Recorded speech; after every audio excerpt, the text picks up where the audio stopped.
20% nang nahuman ang pagayom-ayom sa Santa Rosa Community Hospital human magusbat atol sa bagyong Odette. Apan supply sa kuryente, wala pa mabalik.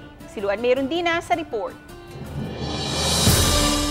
Nahumana og taod ang tanang mga trases sa Bimong Building sa Santa Rosa Community Hospital. Sa Bimong Building, nahimutang ang labor ug delivery room sa hospital sa isla. Apan kini usab ang nahiagom og dakong kadaot atol sa pag-igo sa bagyong Odette.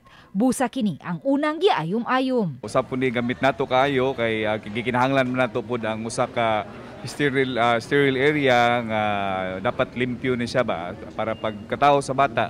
At least kanang dili siya maka-acquire og infection nga gikan sa atong hospital. Sa gihatag nga timetable sa kontraktor, matod sa Chief of Hospital, sa hinapos nga bahin pa sa Mayo, mahuman ang pag-ayom-ayom sa Santa Rosa Community Hospital. Apan lagi kay wa pa mabalik ang supply sa kuryente, genset lang una ang gigamit sa tambalanan. Apan di 24 oras ang pagpaandar niini.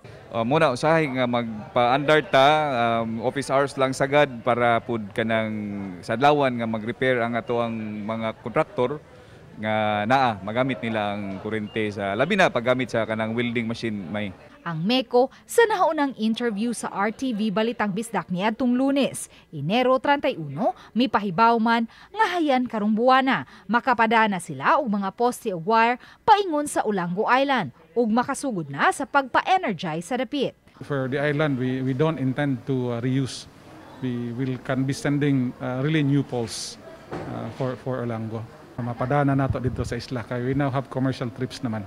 So this week na ta? Yes, makalarga na ta this week, hopefully, God willing. Uban ni Marlon Melgazo ug Rod Prado, Luen Merondina, Balitang Bisdak.